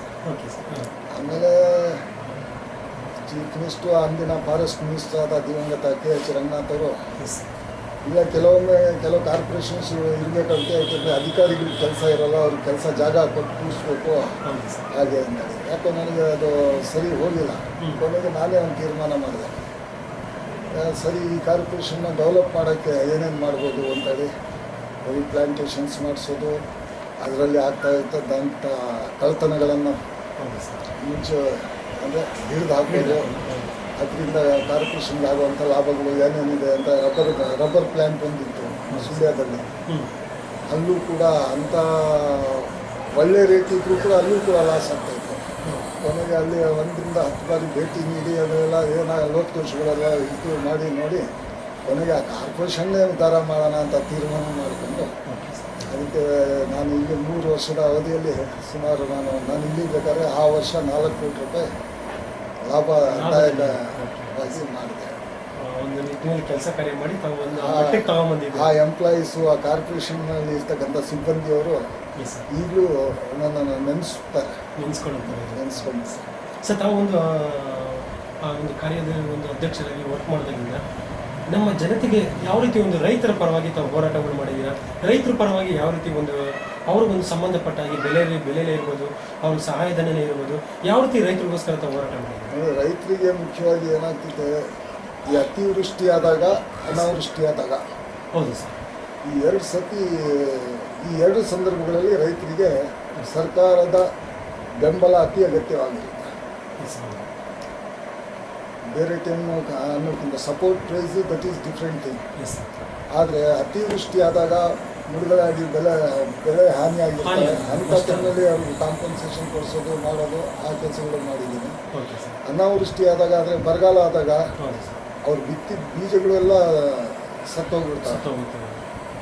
ಸೊ ಆವಾಗ ರೈತರಿಗೆ ಮತ್ತೊಂದು ಸತಿ ಅವನ ನೆನೆಗಳು ಹೂಡಿ ಹೌದು ಸರ್. ಆ ಜಮೀನ ಹದಪಡಿಸಿ ಮತ್ತೆ ಬೀಜ ತಂದು ಹಾಕೋ ಪರಿಸ್ಥಿತಿಲಿ ಇರೋಲ್ಲ, ಕಷ್ಟವಾಗಿರ್ತದೆ. ಹೌದು ಸರ್. ಆ ಟೈಮಲ್ಲಿ ಅವರಿಗೆ ಸರ್ಕಾರದಿಂದ ಏನೇನು ಕೊಡಿಸ್ಬೇಕು, ಏನು ಹೋರಾಟ ಮಾಡಬೇಕು ಪರಿಹಾರಧನ ಕೊಡಿಸಿದ್ದೀವಿ. ಮಾಡಿ ಅದನ್ನು ಕೊಡಿಸಿ ಪರಿಹಾರಧನ ರೈತರಿಗೆ ಸಂಬಂಧಪಟ್ಟ ಹಾಗೆ ಬರೋದನ್ನ ಸರ್ಕಾರದಿಂದ ನೇರವಾಗಿ ತಾವು ಜನಗಳಿಗೆ ಕೊಡಿಸಿದ್ದೀವಿ. ಓಕೆ, ಇಷ್ಟೆಲ್ಲ ಕೆಲಸ ಕಾರ್ಯಗಳು ತಾವು ಮಾಡಿದ್ದೀವಿ. ಸೊ ಮುಂದೆ ತಾವೊಂದು ಅಧ್ಯಕ್ಷ ಸ್ಥಾನದಲ್ಲಿದ್ದಾಗ ಭ್ರಷ್ಟಾಚಾರದ ಬಗ್ಗೆ ತಾವು ಯಾವ ರೀತಿ ಖಂಡಿಸ್ತಾ ಇದ್ವಿ, ಯಾವ ರೀತಿ ನಡೀತಾ ಇತ್ತು ಸರ್ ನಮ್ಮ ಸರ್ಕಾರ ಬಗ್ಗೆ? ಇದು ಭ್ರಷ್ಟಾಚಾರ ನಮ್ಮ ದೇಶದಲ್ಲಿ ಅಷ್ಟು ಸುಲಭವಾಗಿ ನಾವು ತೆಗೆದು ಹಾಕೋದು ಭಾಳ ಕಷ್ಟ. ಅದಕ್ಕೆ ಪ್ರತಿ ಹಂತದಲ್ಲೂ ಹೋರಾಟಗಾರರು ಬೇಕಾಗುತ್ತೆ. ಹೌದು ಸರ್. ಸ್ವಾರ್ಥವನ್ನು ಬಿಟ್ಟು ಆ ಕೆಲಸನೇ ಮಾಡಬೇಕು ಅಂತ ನಿರ್ಧಾರ ಮಾಡಬೇಕಾಗುತ್ತೆ. ಹೌದು. ಆ ನಿರ್ಧಾರ ಮಾಡಿದಾಗ ಮಾತ್ರ ಹೋರಾಟ ಮಾತ್ರ ಸಾಧ್ಯ. ನಾನು ಪೂರ್ಣ ನಿವಾರಣೆ ಮಾಡಿದ್ದೀನಿ ಅಥವಾ ಆಗುತ್ತೆ ಅಂತ ಹೇಳೋಕ್ಕಾಗಲ್ಲ. ಬಟ್ ನನ್ನನ್ನು ನೋಡಿದರೆ ಭ್ರಷ್ಟಾಚಾರ ಮಾಡೋರು ಭಯ ಬೀಳೋ ರೀತಿಯಲ್ಲಿ ಅಂತ ನಾನು ಮಾಡಿದ್ದೀನಿ. ಆ ರೀತಿ ವರ್ಕ್ ಸ್ಟ್ರಿಕ್ಟಾಗಿ ವರ್ಕ್ ನಡೀತದೆ. Okay sir. ಕೆಲವೊಮ್ಮೆ ಡೈರೆಕ್ಟಾಗಿ ನೇರವಾಗಿ ಘರ್ಷಣೆಗಳು ಆಗ್ತವೆ ಅಧಿಕಾರಿಗಳ ಜೊತೆಗೆ. Yes sir. ಅದನ್ನು ಕೂಡ ನಾನು ನಿಭಾಯಿಸ್ಕೊಂಡು ಬಂದಿದ್ದೀನಿ. ಓಕೆ. ನಾನು IAS ಆಫೀಸರು, IFS ಆಫೀಸರು, ಅದನ್ನು ನಾನು ನನ್ನ ಅಧ್ಯಕ್ಷಗಿರಿಯಲ್ಲಿ ಅದನ್ನು ನಾನು ನೋಡಿಲ್ಲ. ನಡೆಯೋದಿಲ್ಲ. ತಪ್ಪನ್ನು ನೀನು ತಪ್ಪು ಮಾಡ್ತಿದ್ದಿ ಅಂತ ನೇರವಾಗಿ ಹೇಳ್ತೀನಿ. ಹೇಳಿ ಈ ಥರ ತಿದ್ಕೋಬೇಕು ಅಂತಲೂ ಹೇಳಿದ್ದೀನಿ. ತಿದ್ಕೊಂಡಿಲ್ಲ ಅಂದರೆ ಅವ್ರ ಸಬಾರ್ಡಿನೇಟ್ಸ್ ಯಾರು ತಪ್ಪು ಮಾಡ್ತಾರೆ ಅವರನ್ನು ಸರಿಪಡಿಸ್ತೀನಿ. ಚೀಟಿ ಆ ರೀತಿ ನೇರವಾಗಿ ಒಂದು ಯಾವ ಅಧಿಕಾರಿ ಇದ್ರೂ ನೇರವಾಗಿ ಒಂದು ಮಾತುಕತೆ ಸಂಘರ್ಷ ಮಾಡ್ತಾ ಇದ್ದೀವಿ. Okay sir. ನಮ್ಮ ಜಿಲ್ಲೆಗೆ ಸಂಬಂಧಪಟ್ಟಾಗೆ ಕ್ರೀಡೆ ಬಗ್ಗೆ ತಾವು ಇಲ್ಲಿವರೆಗೂ ತಾವು ಯಾವ ಕೆಲಸ ಕಾರ್ಯಗಳು ಮಾಡಿದ್ದೀವಿ? ನೋಡಿ, ನಾನು ಆ್ಯಕ್ಚುಲಿ ನಾನೇ ಒಬ್ಬ ಫುಟ್ಬಾಲ್ ಪ್ಲೇಯರ್. ತಾವೊಂದು sportsman. Yes sir. Okay. School ಡೇಸಲ್ಲಿ ನಾನು ಫುಟ್ಬಾಲ್ ಪ್ಲೇಯರ್. ಆಮೇಲೆ ಏನಾಯಿತು ಅಂತ ಹೇಳಿದರೆ, ನಮ್ಮ ಕ್ರೀಡೆಗಳಲ್ಲಿ ಮುಖ್ಯವಾಗಿ ನಾನು ನಗರಸಭೆಯಲ್ಲಿದ್ದಾಗ ಕ್ರೀಡಾಪಟುಗಳಿಗೆ ಅಲ್ಲಿಂದ ಆವಾಗಿಂದ ಈಗಿನ ಕಾಲದಾಗೆ ಕೋಟಿಗಟ್ಟಲೆ ದುಡ್ಡು ಇರಲಿಲ್ಲ. ಇದ್ದಿದ್ರಲ್ಲೂ ಒಂದು 500-1000 ಕೊಡೋದು. ಅವ್ರ ಸ್ಪೋರ್ಟ್ಸಿಗೆಲ್ಲ ಹೊರಗಡೆ ಹೋಗ್ತೀವಿ ಅಂತ ಹೇಳಿದರೆ ನನ್ನ ಸ್ನೇಹಿತರು, ಅಭಿಮಾನಿಗಳ ಹತ್ರ ಹೇಳಿ ಅವ್ರಿಗೆ ಸಹಾಯ ಮಾಡೋದು, ಕಲಿಸೋದು, ಉತ್ಸಾಹ ಕೊಟ್ಟಿದ್ದೀನಿ. ಅವ್ರಿಗೆ ಒಂಥರ ಪ್ರೋತ್ಸಾಹ ನೀಡಿ ಅವ್ರಿಗೆ ಉತ್ಸಾಹ ಬರೋ ರೀತಿಯಲ್ಲಿ ನಾನು ಕೆಲಸ ಮಾಡಿದ್ದೀನಿ. ಈ ನನ್ನ ಜೀವನ ರಾಜಕೀಯ ಜೀವನ ಸಂಘರ್ಷವಾಗೇ ಜಾಸ್ತಿ ನಡೀತು ಅಷ್ಟೇ ಹೊತ್ತು ನನಗೆ ಸಮಾಧಾನವಾಗಿ ಅಧಿಕಾರ ಅನುಭವಿಸುವಂಥ ಪರಿಸ್ಥಿತಿ ನಾನು ಯಾವತ್ತೂ ನಿರ್ಮಾಣ ಮಾಡ್ಕೊಂಡಿಲ್ಲ, ಅದು ಬಂದೂ ಇಲ್ಲ. ಸಂಘರ್ಷ ರೂಪದಲ್ಲೇ ನಾನು ಸಂಘರ್ಷ ಮಾಡ್ಕೊಂಡು ಬಂದಿದ್ದೀನಿ. ಸೊ ಅದರಲ್ಲೇ ಈಗಲೂ ಕೂಡ ಆ ಸಂಘರ್ಷ ರೀತಿಯಲ್ಲೇ ನಾನು ನಡೀತಾ ಇದ್ದೀನಿ. Okay sir. ಸರ್, ನಮ್ಮ ಇಂಡಿಯಾಗೆ ಸಂಬಂಧಪಟ್ಟಂಥ ಭಾರತದಲ್ಲಿ ಸಂಸ್ಕೃತಿ ಬಗ್ಗೆ ತಾವು ಏನು ಹೇಳಕ್ಕೆ ಇಷ್ಟಪಡ್ತೀರಾ? ಅದ್ರ ಬಗ್ಗೆ ಯಾವ ರೀತಿ awareness ಬಗ್ಗೆ? ಭಾರತದ ಸಂಸ್ಕೃತಿ ಏನಿದೆ ಎಸ್ ಸರ್. ಭಾರಿ ಅಪಾರವಾದದ್ದು. ಎಸ್ ಸರ್, ಖಂಡಿತ. ಭಾರತದ ಸಂಸ್ಕೃತಿ ನಾವು ವಿಶ್ವದಲ್ಲಿ ಎಲ್ಲೂ ನಮಗೆ ಸಿಗಲ್ಲ. Yes sir. ಆ ಸಂಸ್ಕೃತಿಯನ್ನು ಕಾಪಾಡುವಂಥದ್ದು ನಮ್ಮ ಧರ್ಮ, ಸರ್ಕಾರದ ಧರ್ಮ. ಎಲ್ಲ ಪ್ರತಿಯೊಬ್ಬ 125 ಕೋಟಿ ಏನು ಜನ ಇದ್ದಾರೆ ಹೌದು ಸರ್. ಅವರೆಲ್ಲರ ಕರ್ತವ್ಯ ಅದು ನಮ್ಮ ಸಂಸ್ಕೃತಿಯನ್ನು ಕಾಪಾಡುವಂಥದ್ದು. ಯಾಕಂದರೆ ನಮ್ಮಂಥ ವ್ಯಾಲ್ಯೂಯಬಲ್ ಸಂಸ್ಕೃತಿ ಹೌದು. ಬೇರೆ ಯಾವ ದೇಶದಲ್ಲೂ ನಿಮಗೆ ಕಾಣಿಸಲ್ಲ. ಯಾಕಂದರೆ ಸುಮಾರು 5500 ವರ್ಷಗಳ ಇತಿಹಾಸ ಇರ್ತಕ್ಕಂಥ ಈ ದೇಶ. ಹೌದು ಸರ್. ಈ ದೇಶದಲ್ಲಿ ನೂರಾರು ಜಾತಿಗಳು, ಸಾವಿರಾರು ಭಾಷೆಗಳು ಅವು ಇದ್ದರೂ ಕೂಡ ನಾವು ಒಗ್ಗಟ್ಟಾಗಿದ್ದೀವಿ. ಅದೇ ಭಾರಿ ದೊಡ್ಡ ನಮ್ಮ ಸಾಧನೆ. ಸಾಧನೆ ನಿಜ, ಖಂಡಿತ ಸರ್. ಆಯ್ತಾ? ಹೌದು. ಅದರಲ್ಲಿ ಪ್ರತಿಯೊಂದು ಜಾತಿಗೂ ಪ್ರತಿಯೊಂದು ಇದಕ್ಕೂ ಒಂದು ಸಂಪ್ರದಾಯ, ಸಂಸ್ಕೃತಿ ಇದೆ. ಅದೆಲ್ಲದನ್ನು ನಾವು ಕಾಪಾಡ್ಕೊಂಡು ಬಂದಿದ್ದೀವಿ. ಹೌದು. ಒಬ್ಬರಿಗೊಬ್ರು ಗೌರವಿಸ್ಕೊಂಡು ಒಬ್ಬರ ಸಂಸ್ಕೃತಿನ ಒಂದು ಇದನ್ನು ಒಂದು ಅವ್ರು ಏನು ಪಾಲನೆ ಮಾಡ್ತಾರೆ ಧರ್ಮ, ಅದನ್ನು ಕೂಡ ನಾವು ಗೌರವಿಸ್ಕೊಂಡು ಉಳಿಸ್ಕೊಂಡು ಬಂದಿದ್ದೀವಿ. ಇನ್ನು ಭಾರತ ದೇಶದ ಸಂಸ್ಕೃತಿಯನ್ನು ಯಾರೂ ಅಲ್ಲಗಳಿಸ್ಲಿಕ್ಕೆ ಆಗೋದಿಲ್ಲ, ಹೌದು, ಖಂಡಿತ. ಅಸಾಧ್ಯ ಅದು. ಸೊ ನಮ್ಮ ಈ ರಾಜಕೀಯ ಕ್ಷೇತ್ರದಲ್ಲಿ ತಮಗೆ ಪಕ್ಷದಲ್ಲಿ ಆಗಿರ್ಬೋದು, ನಮ್ಮ ಸರ್ಕಾರದಲ್ಲಿ ಆಗಿರ್ಬೋದು, ಜನಗಳ ಮಧ್ಯದಲ್ಲಿ ತಮಗೆ ಎಷ್ಟು ವರ್ಷದ ರಾಜಕೀಯದ ಅನುಭವ ಹಾಗೂ ಎಷ್ಟು ವರ್ಷದ ಒಂದು ಜನಗಳ ಬಂಧು ಬಾಂಧವ್ಯ ಇದೆ ಸರ್? ಈಗಾಗಲೇ ಹೇಳಿದಾಗೆ 74ನೇ ಇಸ್ವಿಯಿಂದ ಆರಂಭ. 74ರಿಂದ ಆವಾಗಲೇ ಸ್ಟೂಡೆಂಟ್ಸ್ ಪಾಲಿಟಿಕ್ಸ್ನಲ್ಲಿ ಭಾಗವಹಿಸೋದು, ಪ್ರತಿಭಟನೆಗಳು, ಅದು ಇದು ಅಲ್ಲೇ ಕಾಲೇಜ್ನಲ್ಲೇ ಅನ್ಯಾಯದ ವಿರುದ್ಧ ಹೋರಾಟ ಮಾಡೋದು, ಕಾಲೇಜ್ ಬಂದ್ ಮಾಡಿಸೋದು, ಓಕೆ ಸರ್. ಇವೆಲ್ಲ ಮಾಡ್ತಾ ಬರ್ತಾ ಬರ್ತಾ ಬರ್ತಾ ಜನಗಳಿಗೆ ಗೊತ್ತೇ 40 ವರ್ಷ ಜೀವನ ಕಳೆದಿದ್ದೀನಿ. 40 ವರ್ಷದ ರಾಜಕೀಯದ ಅನುಭವಗಳಿದೆ. ಯಾವ್ಯಾವ ಒಂದು ರಾಜಕಾರಣಿಯಿಂದ ಮೇಲಿನ ಒಂದು ರಾಜಕಾರಣಿಗಳ ಜೊತೆ ಯಾವುದರ ಬಗ್ಗೆ ತಾವು ಚರ್ಚೆ ಮಾಡಿದ್ದೀರಿ ಸರ್? ಅವರು ಯಾವ್ಯಾವ ರೀತಿ ಚರ್ಚೆ ಮಾಡಿದ್ದೀರಾ? ಅಂದರೆ ಅಧಿಕಾರಿಗಳ ಜೊತೆ ಯಾವ್ಯಾವ ರೀತಿ ನಮ್ಮ ಸರ್ಕಾರದಿಂದನೇ ಆಗ್ಬೋದು, ನಮ್ಮ ಪಕ್ಷದಿಂದ ಆಗಿರ್ಬೋದು, ಜನಗಳಿಗೆ ಈ ರೀತಿ ಸವಲತ್ತು ಕೊಡಬೇಕು, ಈ ರೀತಿ ಅನುದಾನ ಬರಬೇಕು ಅಂತ ಯಾವ್ಯಾವ ರೀತಿ ಒಂದು ತಾವು ವಾದ ವಿವಾದ ಅಂಥ ವಿಚಾರಗಳಲ್ಲಿ ಮುಖ್ಯವಾಗಿ ವೀರೇಂದ್ರ ಪಾಟೀಲ್ ಮುಖ್ಯಮಂತ್ರಿ ಇದ್ದಾಗ ವೀರೇಂದ್ರ ಪಾಟೀಲ್ ಎಸ್ ನಾನು ನಗರಸಭೆಯಲ್ಲಿ ವಿರೋಧ ಪಕ್ಷದ ನಾಯಕನಾಗಿದ್ದೆ. ಆವಾಗ ಭಾಳ ತೊಂದರೆ ಆಗ್ತಿತ್ತು. ರೆವೆನ್ಯೂ ನಿವೇಶನಗಳೆಲ್ಲ ಮನೆ ಕಟ್ಕೊಂತಾರಲ್ಲ ಎಸ್ ಅವ್ರಿಗೆ. ಆವಾಗ ಅವರು ನಾನು ಒಂದು ಡೆಲಿಗೇಷನ್, ಒಂದು ನಿಯೋಗವನ್ನು ಹೋಗಿ ನಮ್ಮ ಎಲ್ಲ ಕೌನ್ಸಿಲರ್ಸ್ಗೆ ನಮ್ಮ ಜೊತೆಗೆ ಕರ್ಕೊಂಡು ಹೋಗಿ ಹೌದು ಸರ್. ಅವ್ರ ಹತ್ರ ಮಾತಾಡಿ ಈ ಖಾತೆಗಳು ಡೈರೆಕ್ಟಾಗಿ ಮಾಡಿಕೊಡ್ಬೇಕು, ಜನಕ್ಕೆ ಲೈಟ್ ಕೊಡೋಕ್ಕೂ ತೊಂದರೆ ಮಾಡ್ತಾರೆ, ನಲ್ಲಿ ಕೊಡೋಕ್ಕೂ ತೊಂದರೆ ಮಾಡ್ತಾರೆ ಅಂತೇಳಿ ಅವ್ರ ಹತ್ರ ತೊಗೊಂಡೋಗಿ ಪ್ರಸ್ತಾಪ ಇಟ್ಟಾಗ ಅವರು ಏಕಕಿಂಡಿ ಕಮಿಟಿ ಅವತ್ತೇ ರಚನೆ ಮಾಡಿದ್ರು. ಹಾಂ deputy commissioner, urban development authority commissioner, municipal commissioner 3 ಜನ ಸೇರ್ಕೊಂಡು ಪ್ರತಿ ತಿಂಗಳು ಮೀಟಿಂಗ್ ಮಾಡಿ ಇಂಥ ಅರ್ಜಿಗಳನ್ನು ಬಗೆಹರಿಸಬೇಕು, ಡೈರೆಕ್ಟ್ ಖಾತೆ ಮಾಡೋಕ್ಕೆ ಏನೇನು ಅನುಕೂಲ ಬೇಕೋ ಅದನ್ನು ಮಾಡಬೇಕು ಅಂತೇಳಿ ಸರಿ ಸರ್. ಅದೊಂದು ಭಾರಿ ಸಂತೋಷ ತಂದಿತ್ತು. ಯಾಕಂದರೆ ವೀರೇಂದ್ರ ಪಾಟೀಲ್ ಅಂತ ದೊಡ್ಡ ಸ್ಟೇಟ್ಸ್ಮ್ಯಾನ್ ಎಸ್ ಸರ್. ನಮ್ಮ ಮಾತಿಗೆ ಗೌರವ ಕೊಟ್ಟು ಅದನ್ನು ತೀರ್ಮಾನ ತಗೊಂಡ್ರಲ್ಲ. ಅದೇ ರೀತಿಯಲ್ಲಿ ಭಾಳ ಜನ ಮುಖ್ಯಮಂತ್ರಿಗಳ ಹತ್ರ ಮಾತಾಡಿದ್ದೀವಿ ನಾವು. JH ಪಟೇಲ್ ನಮ್ಮ ಪಾರ್ಟಿಯವರೆಲ್ಲ. S sir. ಆದರೆ ಕೆಲವು ಇಶ್ಯೂಸ್ ಇದ್ದಾಗ ಎಸ್ ಸರ್. ಅವ್ರ ಹತ್ರ ಹೋಗಿ ನಾವು ಜಗಳನೂ ಮಾಡಿದ್ದೀವಿ, ಪ್ರೀತಿನೂ ಮಾತಾಡಿ ಕೆಲವು ಕೆಲಸಗಳನ್ನು ಮಾಡಿಸೋದ್ರಲ್ಲಿ ಎಸ್ ಸರ್. ಯಶಸ್ವಿಯಾಗಿದೆ. ಯಶಸ್ವಿಯಾಗಿದ್ದೀರಾ? ಅಂಥದ್ರಲ್ಲಿ ನನಗೆ ಮುಖ್ಯವಾಗಿ Veerendra Patil, SM Krishna S sir. ಇವರಿಬ್ಬರು ನನ್ನ ಮನಸ್ಸಿಗೆ ಭಾರಿ ಹಿಡಿದಂಥ ಮುಖ್ಯಮಂತ್ರಿ. ರಾಜಕಾರಣಿ ಅತಿ ದೊಡ್ಡ ಒಂದು ರಾಜಕಾರಣದಲ್ಲಿ ಭಾಳ ಗಾಂಭೀರ್ಯತೆಯಿಂದ ಸಮಸ್ಯೆಗಳನ್ನು ಅರಿತು ಅದಕ್ಕೆ ಪರಿಹಾರವನ್ನು ಕೊಡುವಂಥ ಮನೋಭಾವನೆ, ಉದಾರತೆಯನ್ನು ಇಟ್ಕೊಂಡಂಥವ್ರು ಅವರಿಬ್ಬರನ್ನ ನಾನು ನನ್ನ ಜೀವನದಲ್ಲಿ ಕಂಡಿದ್ದೀನಿ. ಇಂದಿರಾ ಗಾಂಧಿ ಅವರ ನಾಯಕತ್ವ, ಅವರು ಇಂದಿರಾ ಗಾಂಧಿಯವರ ಬಗ್ಗೆ ಹೇಳೋದು ಕೇಳ್ತಿದ್ವಿ ನಾವು. ಆದರೆ 1979ನೇ ಇಸ್ವಿಯಲ್ಲಿ ಶಿವಮೊಗ್ಗಕ್ಕೆ ಬಂದಾಗ ಎಸ್ ಸರ್. ಅವರನ್ನು ಭೇಟಿ ಮಾಡಿದಾಗ ಅವ್ರ ವರ್ಚಸ್ಸು ಅವರು ಇದನ್ನು ನೋಡಿದರೆ ಅವರೆಂಥ ಮಹಾನ್ ನಾಯಕಿ ಅಂತೇಳಿ ಅವತ್ತು ನನಗೆ ಅರ್ಥ ಆಗಿದೆ, ಅವತ್ತೇ ಅರ್ಥ ಆಯಿತು. ಆ ದಿನದಲ್ಲಿ ಆ ತಮಗೆ ದಿನದಲ್ಲೇ ಅರ್ಥ ಆಗಿತ್ತು ಇಂದಿರಾ ಗಾಂಧಿ ಅವರ ನಾಯಕತ್ವ ಬಹುಪಾಲು ಮುಂದಕ್ಕೂ ಅಂತ ನಾಯಕತ್ವ ಬರೋಣ. ಸೋನಿಯಾ ಗಾಂಧಿ ಅವರು ಭಾರಿ ಒಳ್ಳೆ ನಾಯಕಿ, ಭಾರಿ ಒಳ್ಳೆ ನಾಯಕಿ, ಭಾರಿ ಒಂಥರ ವಿರುದ್ಧ ಮನುಷ್ಯತ್ವ ಅನ್ನೋದು ಆ ಅಮ್ಮನ ಹತ್ರ ತುಂಬಿ ತೊಡಗ್ತಾ ಇದೆ. Okay okay sir. ನಾನು ಸುಮಾರು 5-6 ಸತಿ ಅವ್ರಿಗೆ ಭೇಟಿ ಮಾಡಿ ಮಾತಾಡಿದಾಗ ಅವರು ಯಾವ ನಮ್ರತೆಯಿಂದ ಮಾತಾಡ್ತಾರೆ, ಯಾವ ರೀತಿ ನಡ್ಕೊತಾರೆ ಅನ್ನೋದು. ಅವರನ್ನು ಭೇಟಿ ಮಾಡಿದ ನಾನು 1997ರಲ್ಲಿ ಅವರು ಇನ್ನೂ ಕಾಂಗ್ರೆಸ್ ಅಧ್ಯಕ್ಷ ಆಗಿರಲಿಲ್ಲ.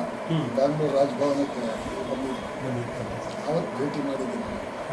ಆವತ್ತಿಂದಲೇ ನಾನು ಅವರ ಅಭಿಮಾನಿ ಅಂತ ಆ ರೀತಿ ಮಾತಾಡಿದ್ರು. ನಾನು ಆಫ್ಟರ್ ಆಲ್ ನಾನು ಸಾಮಾನ್ಯ ಕಾರ್ಯಕರ್ತ. ಸಾಮಾನ್ಯ ಕಾರ್ಯಕರ್ತ. ಆವಾಗ ಜಾಫರ್ ಶರೀಫ್ ಅವರು ನನಗೆ ಇಂಟ್ರೊಡ್ಯೂಸ್ ಮಾಡಿಸ್ತಾರೆ.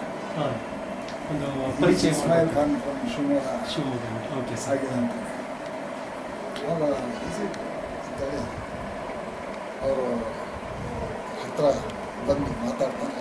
ಅವ್ರು ಮಾತಾಡಿದ ರೀತಿ ನೀತಿ ಅದನ್ನು ನೋಡಿ ನನಗೆ ಅವರ ನಾಯಕತ್ವದಲ್ಲಿ ಸಂಪೂರ್ಣ ನಂಬಿಕೆ. ಇಂದಿರಾ ಗಾಂಧಿಯವರ ನಾಯಕತ್ವ ಅದು ಒಂಥರ ಡೈನಾಮಿಕ್. ಅವರು ಯಾರಿಗೂ ಕೇರ್ ಮಾಡ್ತಾ ಇರಲಿಲ್ಲ. ಬಡವರು ಬಿಹೇವಿಯರ್ ಯಾಗುತ್ತೆ, ಒಂದು ಸ್ಟ್ರೈಟ್ ಫಾರ್ವರ್ಡ್ ಆಗಿತ್ತಾ ಇಲ್ಲ ಯಾವ ರೀತಿ ಇತ್ತು ಸರ್? ಯಾರ್ದು Indira Gandhi madam. Indira Gandhi straight forward ಆಗಿದೆ. ಯಾರಿಗೂ ಯಾವತ್ತೂ ಕೇರ್ ಮಾಡಿಲ್ಲ. ಅವರು ಹೇಳಿದ್ದು ತೀರ್ಮಾನಗಳು ಬಡವ್ರ ಪರವಾಗಿ ಇದ್ದರೆ ಅದನ್ನು ಮಾಡಲೇಬೇಕು. ಅದಕ್ಕೆ ಯಾವ ಥರದ್ದು ಕಾಂಪ್ರಮೈಸ್ ಇಲ್ಲ. No compromise. ಆ ಥರ.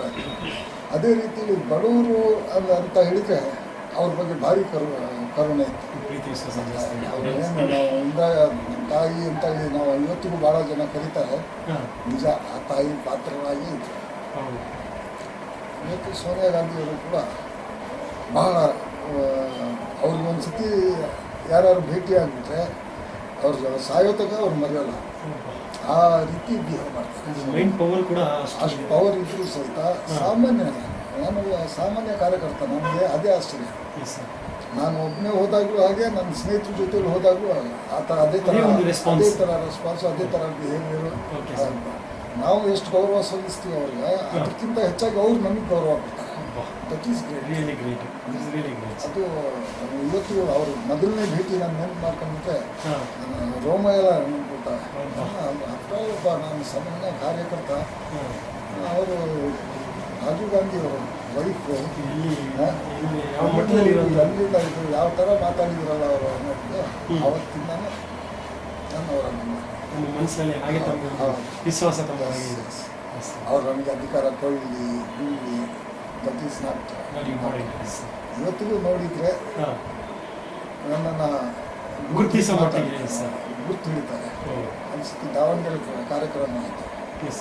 ಆವತ್ತು ನನಗೆ ಯಾವುದೋ ಪದ ಇರಲಿಲ್ಲ. ಆದರೂ XKPCC ಜನರಲ್ ಸೆಕ್ರೆಟರಿ ಅಂತೇಳಿ ಮೊದಲನೇ ರೋನಲ್ಲಿ ಹೋಗಿ ಕುತ್ಕೊಳ್ಳೋ ಆಡಿಯನ್ಸಲ್ಲಿ ಕುತ್ಕೊಳ್ಳೋವಾಗ ಮೊದಲನೇ ರೋನಲ್ಲಿ ನಾನು ಹೋಗಿ ಕುಳಿತಿದ್ದೆ. ಆ ವೇದಿಕೆ ಮೇಲೆ ಇದ್ದವರು ಅಲ್ಲಿಂದ ನೋಡ್ಬಿಟ್ಟು ಹಿಂಗಂದು ಗುರುತಿಸಿದ್ರು. ಮತ್ತೆ ಗುರುತಿಸಿದ್ರಲ್ಲ ಇವರು ಅಂತೇಳಿ ನನಗೆ ಆಶ್ಚರ್ಯ ಆಯಿತು, ಸಂತೋಷ ಅನಿಸ್ತು. ಅಟ್ಲೀಸ್ಟ್ ಅಷ್ಟು ಪ್ರೀತಿ ಇಟ್ಟಿದ್ದಾರಲ್ಲ, ವಿಶ್ವಾಸ ಇದೆಯಲ್ಲ. ನನ್ನ ಭೇಟಿ ಮಾಡಿ ಹಿಂಗೆ ತೋರಿಸಿದ್ರು. ಆಮೇಲೆ ನಾನು ಹಿಂಗೆ ಕೈ ಮಾಡಿದ್ಮೇಲೆ ನನಗೆ ಮತ್ತೆ ಒಂದು ವಿಶ್ ಕೂಡ ಮಾಡಿದ್ದಾರೆ. ಯಾಕಂದರೆ ಅವ್ರಿಗೆ ಸೆಕ್ಯೂರಿಟಿ ಅವರು ಇದಕ್ಕೆ ಕರೆಸಿ ಮಾತಾಡೋಕ್ಕಾಗಲ್ಲ. ಖಂಡಿತ ಕರೆಸಿ ಮಾತಾಡೋಕ್ಕಾಗಲ್ಲ. ನಾವು ಹೋಗಲೂ ಬೇಡ, ಅದು ಶಿಸ್ತು ಅಲ್ಲ. ಖಂಡಿತ.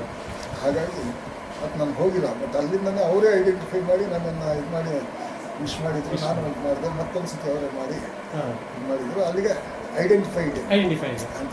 ಆಮೇಲೆ ಮತ್ತೆ ನಾನು ಭೇಟಿ ಮಾಡಿದಾಗ ಹೇಳಿದೆ, I am very thankful madam, ನನಗೆ ಅಷ್ಟು ದೂರದಿಂದ you are my worker, you are our party leader, ಅಂದರೆ ಸಂತೋಷ ಆಯಿತು. ಅಷ್ಟು ರೆಸ್ಪಾನ್ಸಿಬಲ್ ಇದೆಯಲ್ಲ ನಿಜ. ಆ ಥರ ಇದೆ ಜೀವನದಲ್ಲಿ. ನನಗೆ ಏನಪ್ಪ, ಭಾಳಷ್ಟು ಜನ ಲೀಡರ್ಗಳಿಗೆ ನೋಡಿದ್ದೀನಿ, ಭಾಳಷ್ಟು ಜನ ಮುಖ್ಯಮಂತ್ರಿಗಳು ನೋಡಿದ್ದೀನಿ.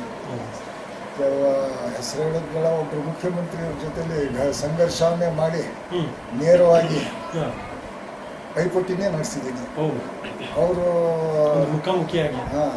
ಅವರು ನನ್ನ ಬಗ್ಗೆ ಕಂಪ್ಲೇಂಟ್ ಮಾಡೋಕ್ಕೆ ಹೋದಾಗ ಸೋನಿಯಾ ಗಾಂಧಿಯವರು ಅವರನ್ನು ಭಾಳ ಒಳ್ಳೆ ರೀತಿಯಲ್ಲಿ ಹೇಳಿ ಕಳಿಸ್ತಾರೆ. ಹ್ಯಾಂಡಲ್ ಮಾಡಿದ್ದಾರೆ. ಅವನೊಬ್ಬ ಸಾಮಾನ್ಯ ಕಾರ್ಯಕರ್ತ, ನೀವೊಬ್ಬರು ಮುಖ್ಯಮಂತ್ರಿಗಳು, ಅವ್ರ ಮಟ್ಟಕ್ಕೆ ನೀವು ಹಿಡಿಯೋದು ಒಳ್ಳೇದಲ್ಲ. ನಾನು ನೋಡಿದ್ದೀನಿ ಆ ಹುಡುಗನ, ನನಗೆ ಗೊತ್ತು ಅವನು, ನಾನು ಬುದ್ಧಿಯನ್ನು ಹೇಳಿ ಕಳಿಸ್ತಾರೆ. ಅವ್ರ ಮಟ್ಟಕ್ಕೆ ನೀನು ಹಿಡಿಯೋದು ಸರಿಯಿಲ್ಲ. ಒಬ್ಬ ಮುಖ್ಯಮಂತ್ರಿ ಸಾಮಾನ್ಯ ಕಾರ್ಯಕರ್ತನ ಜೊತೆ ಪೈಪೋಟಿ ಮಾಡೋದು ಸರಿಯಲ್ಲ, ಅವ್ರ ಮಟ್ಟಕ್ಕೆ ನೀನು ಹಿಡಿಯೋದು ಸರಿಯಲ್ಲ ಅಂತೇಳಿ ಬುದ್ಧಿಯನ್ನು ಒಂದು ಮಾತು ಹೇಳಿ ಕಳಿಸಿದ್ದು ನನಗೆ ಭಾರಿ ಹುರುಪು, ಉಲ್ಲಾಸ, ಶಕ್ತಿ ನಿಜ. ಎಲ್ಲ ಒಂದು ತಮಗೆ ಒಂದು ಹೊಸ ಇಟ್ಕೊಟ್ಟ ಆಗಿದೆ ತಮಗೆ, ಅವಕ್ಕೆ ಪ್ರೋತ್ಸಾಹ ಕೊಟ್ಟ ಆಗಿದೆ. ಸೊ ತಮ್ಮ ಒಂದು ರಾಜಕೀಯ ಚಟುವಟಿಕೆ ಒಂದು 40 ವರ್ಷದ ರಾಜಕೀಯ ಚಟುವಟಿಕೆ ತಮ್ಮ ತುಂಬ ದೊಡ್ಡ ಹೋರಾಟ ತಮ್ಮದು ಯಾವುದು ಮಾಡಿದ್ದಾರೆ ಸರ್? ಇವತ್ತಿಗೂ ಒಂದು ಹೆಸರು ಮತ್ತು ಜ್ಞಾಪನದಲ್ಲಿ ಉಳ್ಕೊಳ್ಳೋಂಥ ಒಂದು ದೊಡ್ಡ ಹೋರಾಟ ಯಾವುದ್ರ ಬಗ್ಗೆ ಮಾಡಿದ್ದಾರೆ? ಒಂದು 40 ವರ್ಷದ ರಾಜಕೀಯ ಚಟುವಟಿಕೆ. ಅದು ನನ್ನ ಆರಂಭದ ದಿನಗಳಲ್ಲಿ ಏನು ಮಾಡಿದೆ, ನಾನು ಭ್ರಷ್ಟಾಚಾರದ ವಿರುದ್ಧ ಅಂತ ಹೇಳಿ yes sir, youths for revolution. Yes sir. ಹಾಂ, ಅದು ಒಂಥರ ಒಂದು ಮೂಮೆಂಟೇ ಆಗಿಬಿಟ್ಟಿತ್ತು. ವಿದ್ಯಾರ್ಥಿ ಜೀವನ ನಂದು. Yes sir. ಆ ವಿದ್ಯಾರ್ಥಿಗಳು ಎಲ್ಲ ಯಾವ ಥರ ಬೆಂಬಲ ನೀಡಿದ್ರು ಅಂದರೆ ಒಂದು ಕರೆ ಮೇರೆಗೆ ಸಾವಿರಾರು ಜನ ಸೇರ್ಕೊಂಡಿದ್ರು ಒಂದು ಹೋರಾಟ ಅಂತ ಹೇಳಿ ಹೋರಾಟಕ್ಕೆ. ಆ ಥರ ನನಗೆ ಅದನ್ನು ಯಾವತ್ತೂ ನಾನು ಮರೆಯೋಕ್ಕಾಗದೇ ಇರ್ತಕ್ಕಂಥ ಅದು ಎಲ್ಲಿ ಯಾವ ಜಾಗದಲ್ಲಿ ಹೋರಾಟ ಮಾಡಿದ್ವಿ ಸರ್? ನಾನು ನಗರಸಭಾ ಆವರಣದಿಂದ ಶುರು ಮಾಡಿದ್ದೆ. ನಗರಸಭಾ ಆವರಣ, ನ್ಯಾಷನಲ್ ಕಾಲೇಜ್ ಗ್ರೌಂಡಿಂದ ನಮ್ಮ national college Shivamogga national college, national commerce ಕಾಲೇಜಲ್ಲಿ ನಾನು. ಅದು ಯಾವ ವರ್ಷದಲ್ಲಿ ತಾವು ಒಂದು ಹೋರಾಟ ಮಾಡಿದ್ವಿ ಸರ್? ಸುಮಾರು 77-78 ಭಾಳ ದೊಡ್ಡ ಹೋರಾಟ ಹೋರಾಟ. ಅದು ಜೀವನದಲ್ಲಿ ಮರೆಯೋಕ್ಕಾಗ್ದಿರೋಂಥ ಒಂದು ಹೋರಾಟ. ಒಂದು ಎರಡನೇದು, ಎಸ್, ಮೈಸೂರಿನಲ್ಲಿ ವಿದ್ಯಾರ್ಥಿಗಳ ಮೇಲೆ ಭಾರಿ ದೊಡ್ಡ ಈ ಪೊಲೀಸ್ ದೌರ್ಜನ್ಯ ನಡೆದಿತ್ತು ಎಸ್ ಮೈಸೂರಿನಲ್ಲಿ. ಅದನ್ನು ಅವ್ರಿಗೆ ಬೆಂಬಲವಾಗಿ ನಾವು ಇಲ್ಲಿ ಆ ಪ್ರತಿಭಟನೆಯನ್ನು ಕಂಡಮ್ ಮಾಡ್ತಾ ಇಲ್ಲೊಂದು ದೊಡ್ಡ ಪ್ರೊಸೆಷನ್ ಬಂದಿದ್ದೀವಿ, ಒಂದು ಪ್ರತಿಭಟನೆ. ಅದು ಉಗ್ರ ರೂಪಕ್ಕೆ ತಾಳೋಕ್ಕಿಂತ ಮುಂಚೆನೇ ಆವತ್ತಿನ SP ಸಾಂಗ್ಲಿ ಅನ್ನೋರು ಅದು ಉಗ್ರ ರೂಪಕ್ಕೆ ಹೋಗಬಾರ್ದು ಅಂತ ಹೇಳಿ ಏನು ಮಾಡಿಬಿಟ್ರು, ನಮ್ಮ ಜೊತೆಲಿ ಅವರು ಆ ಪ್ರತಿಭಟನೆಯಲ್ಲಿ ಬಂದ್ಬಿಟ್ರು. ಅವರು ಪಾಲ್ಗೊಂಡಿದ್ದಾರೆ. ಅವರು ಪಾಲ್ಗೊಂಡ ನಂದು ಬೆಂಬಲ ಇದೆ ಅದಕ್ಕೆ. ಸಪೋರ್ಟ್ ಕೊಡಿ, ಯಾರು ಗಲಾಟೆ ಮಾಡಬೇಡಿ, ಸಂಘರ್ಷ ಹೋಗಬೇಡಿ. ನಾನು ಸರ್ಕಾರಕ್ಕೆ ಡೆಪ್ಟಿ ಕಮಿಷನರ್ ಹತ್ರ ಕುತ್ಕೊಂಡು ಬರೀತೀನಿ, ಇದ್ರ ಬಗ್ಗೆ ನಾನು ತಿಳಿಸ್ತೀನಿ ಸರ್ಕಾರಕ್ಕೆ ಅಂತೇಳಿ ದೊಡ್ಡ ರ್ಯಾಲಿ. ಅವತ್ತೇನು ಅನಾಹುತ ಆಗ್ತಿತ್ತೋ ಗೊತ್ತಿಲ್ಲ, ಬಟ್ ನಾನಂತೂ ಕಂಟ್ರೋಲ್ ಮಾಡ್ತಿದ್ದೆ. ವಿದ್ಯಾರ್ಥಿಗಳಿಗೆ ಯಾವತ್ತೂ ಔಟ್ ಆಫ್ ಹೋಗೋದು ಬಿಟ್ಟಿಲ್ಲ.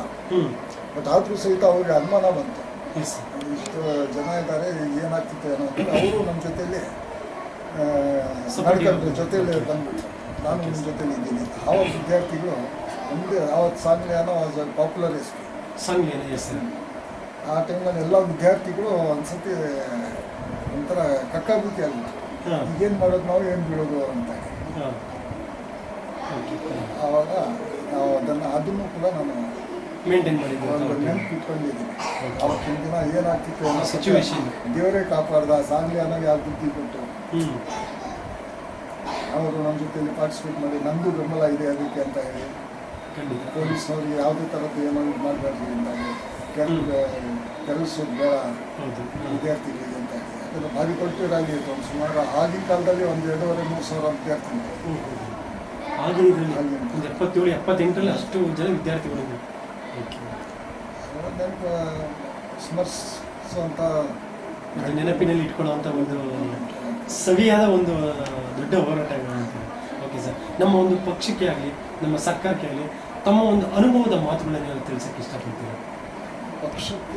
ಪಕ್ಷದ ವಿಷಯ ತಿಳಿಸುವಂಥದ್ದು ಇಲ್ಲ. ಪಕ್ಷಕ್ಕೆ ನನ್ನ ಪ್ರಕಾರ ನಮ್ಮ ಪಕ್ಷದಲ್ಲಿ ಫಸ್ಟ್ ಡಿಸಿಪ್ಲಿನ್ ಬರಬೇಕು. ಹೌದು, ಶಿಸ್ತಿಲ್ಲದೆ ನಾವು ಏನು ಮಾಡೋಕ್ಕೆ ಖಂಡಿತ ಸರ್, ನಿಜ. ಶಿಸ್ತಿನ ಕೊರತೆ ಇದೆ. ಹೌದು ಸರ್, ಆ ಶಿಸ್ತನ್ನು ಕಾಪಾಡಿದರೆ ನಮ್ಮ ಪಕ್ಷ ಯಾವತ್ತಿಗೂ ಸೋಲು. ನಿಜ. ಸರ್ಕಾರ ನಾವು ಏನು ಹೇಳಿರ್ತೀವಿ, ನಮ್ಮ ಮ್ಯಾನಿಫೆಸ್ಟೋ ಏನಿರುತ್ತೆ ಅದನ್ನು 100% ನಾವು ಅದನ್ನು ಬಗೆಹರಿಸಲಿಕ್ಕೆ, ಅದನ್ನು ಪರಿಹಾರ ಕೊಡಲಿಕ್ಕೆ ಪ್ರಯತ್ನ ಪಡಲೇಬೇಕು. ಅದರಲ್ಲಿ 1-2 ಆಗ್ದಲೇನೂ ಇರ್ಬೋದು, ಬಟ್ ಅದನ್ನು ಆ ಪ್ರಯತ್ನವನ್ನು ಬಿಡಬಾರ್ದು ಜನಗಳಿಗೆ. ಯಾಕಂದ್ರೆ ಸರ್ಕಾರಕ್ಕೆ ಮನಸ್ಸು ಮಾಡಿದರೆ ಯಾವುದು ದೊಡ್ಡದಲ್ಲ, ಕಾನೂನು ಕೋರ್ಟು ಅಡ್ಡ ಬರ್ಬೋದು, ಅದನ್ನೂ ಕೂಡ ನಿವಾರಣೆ ಮಾಡ್ಕೊಂಡು ಜನಕ್ಕೆ ನಾವು ಅನುಕೂಲತೆಯನ್ನು ಕೊಟ್ಟು ಜನಸಾಮಾನ್ಯರನ್ನು ನಮ್ಮ ಕಡೆ ಒಲಿಸ್ಕೊಂಡು ಅವರು ಪ್ರೀತಿಯಿಂದ ಒಲಿಸ್ಕೊಳ್ಳೋದು ಭಾರಿ ಮುಖ್ಯವಾದದ್ದು. ಅದನ್ನೇ ಇಂದಿರಾ ಗಾಂಧಿಯವರು ಕೂಡ ಮಾಡ್ತಾ ಇದ್ದಾರೆ. ಸೊ ತಾವು ಹೇಳೋದಕ್ಕೆ ಇಷ್ಟಪಡ್ತೀನಿ, ನಮ್ಮ ಸರ್ಕಾರದಿಂದ ಯಾವ ರೀತಿ ಜನಗಳಿಗೆ ಯಾವ ರೀತಿ ಒಂದು ಸಂಧಾನ ಬರೋದೇ ಆಗಲಿ, ಒಂದು ಯೋಜನೆಗಳು ಬರೋದೇ ಆಗಲಿ, ಯಾವ ರೀತಿ ಫೆಸಿಲಿಟೀಸ್ ಬಂದರೆ ಈಗಿನ ನಮ್ಮ ಒಂದು ಪಬ್ಲಿಕ್ಗೆ ಒಳ್ಳೇದಾಗುತ್ತೆ ಅಂತ ತಮ್ಮ ಒಂದು ಅನಿಸಿಕೆ ಇದೆ ಸರ್? ನೋಡಿ, ಈಗ ಬರೀ ನಾವು ರಾಜಕೀಯ ಲಾಭಕ್ಕಾಗಿ ಕೊಡೋ ಕಾರ್ಯಕ್ರಮಗಳಲ್ಲ. ಹೌದು ಸರ್. ಜನಗಳಿಗೆ ಪ್ರೀತಿ ಗಳಿಸೋದಕ್ಕೆ ಏನು ಮಾಡಬೇಕು ಆ ಕೆಲಸಗಳನ್ನು ಮಾಡಬೇಕು.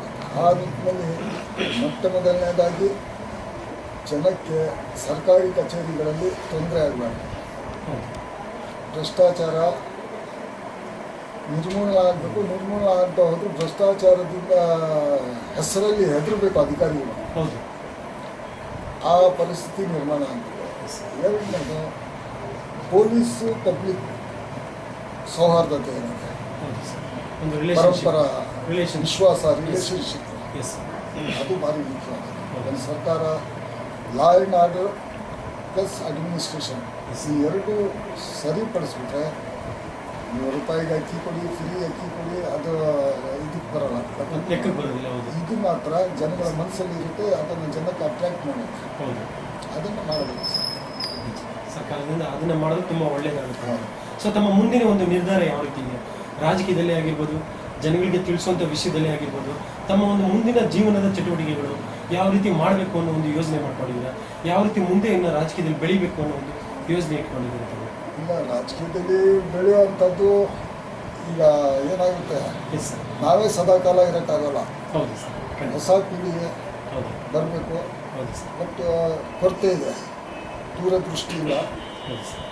ಇವತ್ತಿನ ರಾಜಕಾರಣ ಮಾಡೋಕ್ಕೆ ಯುವಕರು ಭಾಳಷ್ಟು ಜನ, ಎಲ್ಲರೂ ಅಂತ ಹೇಳೋದು, ಭಾಳಷ್ಟು ಜನ ದೂರದೃಷ್ಟಿ ಇಲ್ಲ, ಒಂದು ಗುರಿ ಇಲ್ಲ, ಒಂದು ದಿಕ್ಕಿಲ್ಲ. ಆ ರೀತಿ ಅಧಿಕಾರ ಬೇಕು, ನಾವು ಜನಗಳಲ್ಲಿ ಪಬ್ಲಿಸಿಟಿ ಬೇಕು, ಈ ಇದರಲ್ಲಿ ಬರ್ತಾ ಇದ್ದಾರೆ. ನನಗೆ ಯಾಕೋ ಅದನ್ನು ಇಷ್ಟ ಆಗ್ತಾಯಿಲ್ಲ. ನನ್ನ ಯುವಕ ಮಿತ್ರರಿಗೆ ನಾನು ಒಂದು ಸಲಹೆ ಕೊಡೋದು ಏನಂದರೆ, ಒಂದು ದೃಷ್ಟಿಕೋನ ಬೇಕು ಮನುಷ್ಯನಿಗೆ. ಜಾತಿಗಾಗಿ ನಾವು ರಾಜಕಾರಣ ಮಾಡಬೇಕು, ಅಧಿಕಾರ ನಮಗೆ ಜಾತಿಗಾಗಿ ಬೇಕು. ಅಧಿಕಾರ ನಮ್ಮ ಸ್ವಾರ್ಥಕ್ಕಾಗಿ ಅಥವಾ ನಮ್ಮ ನೆರೆಕ್ಕಾಗಿ ಅಲ್ಲ. ಅದರಿಂದ ಏನೋ ಸಾಧನೆ ಮಾಡಿ ಜನಗಳಿಗೆ ಅನುಕೂಲ ಆಗುವಂಥದ್ದು ಮಾಡಬೇಕು. ಆ ರಾಜಕಾರಣ ಒಳ್ಳೆಯದು. ಆ ದಿಕ್ಕಿನಲ್ಲಿ ನಮ್ಮ ಯುವ ಪೀಳಿಗೆ ಬಂದರೆ ಒಳ್ಳೆಯದು.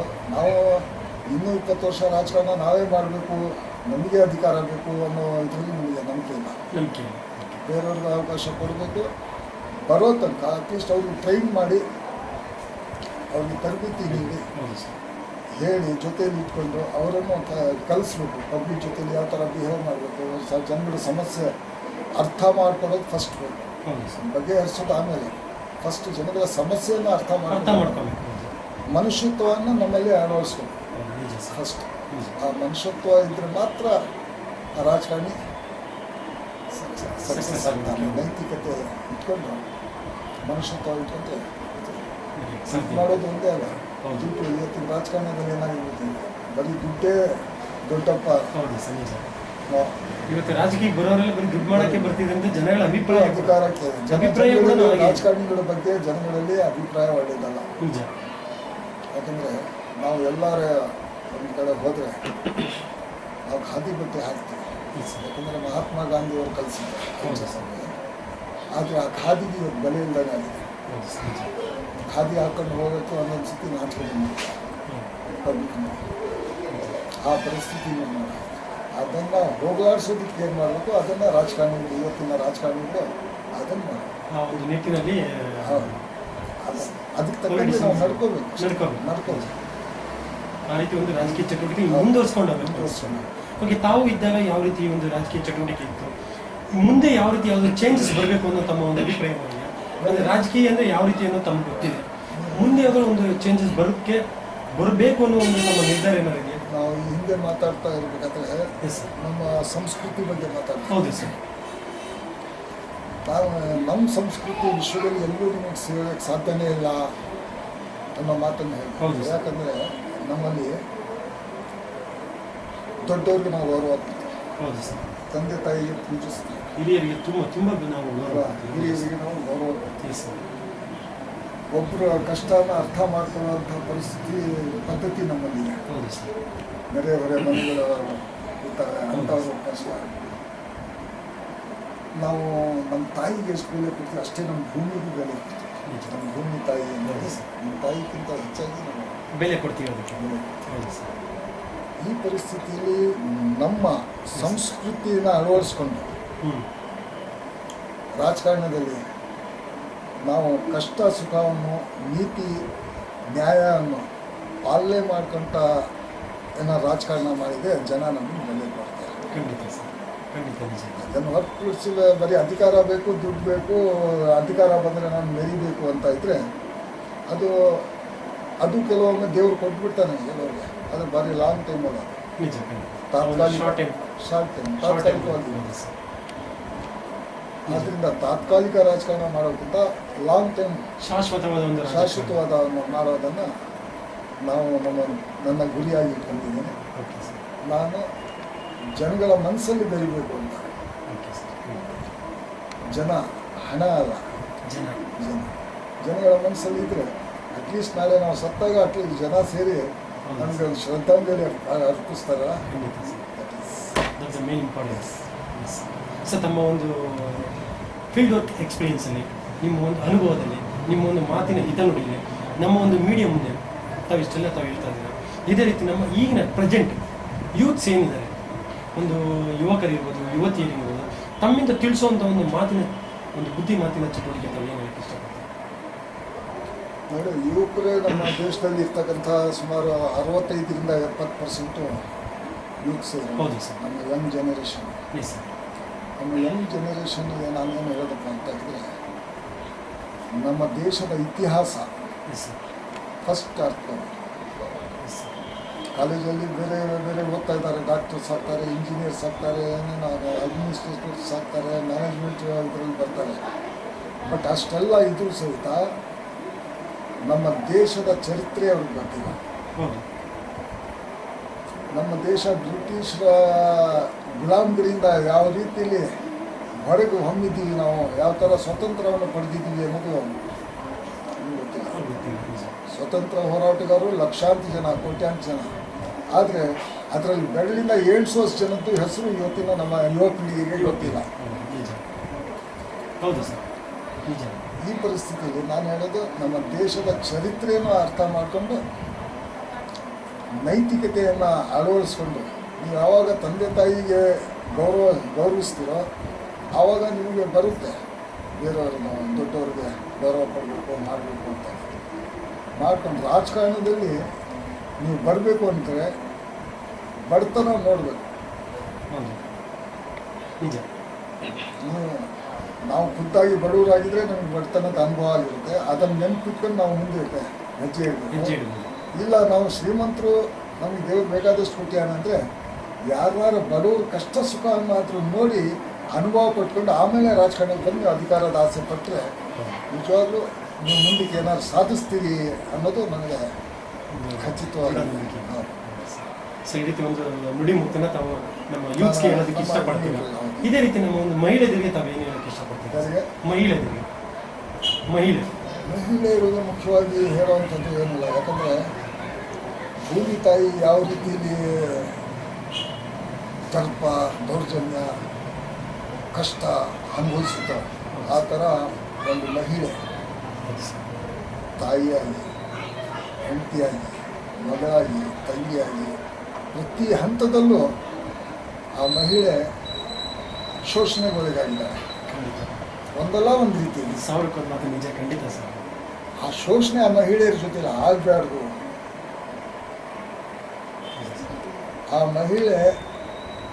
ಒಂದು ಮಹಿಳೆ ವಿದ್ಯಾವಂತರಾದರೆ ಒಂದು ಮನೆ, ಒಂದು ಕೇರಿ, ಒಂದು ಕುಟುಂಬ ಅಷ್ಟೇ ಅಲ್ಲ, ಒಂದು ಕೇರಿ ಅಷ್ಟೇ ಅಲ್ಲ, ಆ ಊರಿಗೆ ಕೂಡ ವಿದ್ಯಾವಂತರಾಗಿ ಮಾಡ್ಬೋದು ಅಥವಾ ಕಲಿಸ್ಬೋದು.